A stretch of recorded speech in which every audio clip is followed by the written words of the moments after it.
আসসালামু আলাইকুম রহমতুল্লাহি ওবারাকাত। সুপ্রিয় দর্শক ও শ্রোতা বন্ধুগণ, আজকে আলোচনার বিষয় ৩ প্রকার মানুষ। যে ৩ প্রকার মানুষের বিরুদ্ধে মহান রব্বুল আলামিন কিয়ামতের দিন লড়বেন। ৩ প্রকার মানুষ কারা?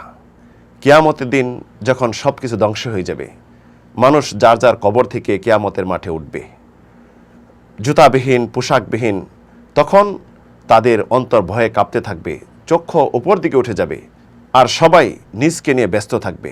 এই মুহূর্তে মহান রব্বুল আলামিন ৭ খণ্ড আসমান ডান হাতে, ৭ খণ্ড জমিন বাম হাতে নিয়ে লাড়া দিবেন আর বলবেন, কোথায় দুনিয়ার বাদশা যারা রয়েছ এবং দুনিয়ার যারা গর্বহংকারী ছিলে, কোথায় তোমরা? সকলে চুপ হয়ে যাবে।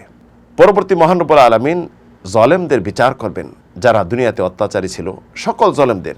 তার মাঝে ৩ প্রকার জুলুম যেটা মানুষের সাথে করেছিল, এদের বিচার সর্বপ্রথম করবেন।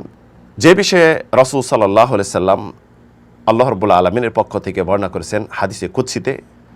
আল্লাহ রাব্বুল আলামিন ইরশাদ করেছেন, সালাসাতুন আনা খাসমুহুম ইয়াউমাল কিয়ামাহ, আমি ৩ প্রকার মানুষের বিপক্ষে লড়ব। প্রথম প্রকার, রাজুলুন আহাদা বি সুম্মা গাদার, যে ব্যক্তি কসম করে অঙ্গীকার করলো, অঙ্গীকার করার পর প্রতারণা করলো, গাদ্দারি করলো, যেটা আমরা বুঝি, অর্থাৎ অঙ্গীকারকে ভঙ্গ করলো, যে কোনো অঙ্গীকার হোক না কেন। দ্বিতীয় প্রকার, রাজুলুন বা হুররান ফা আকালা থামানা, যে ব্যক্তি স্বাধীন মানুষকে বিক্রি করে তার সম্পদ বুক করলো।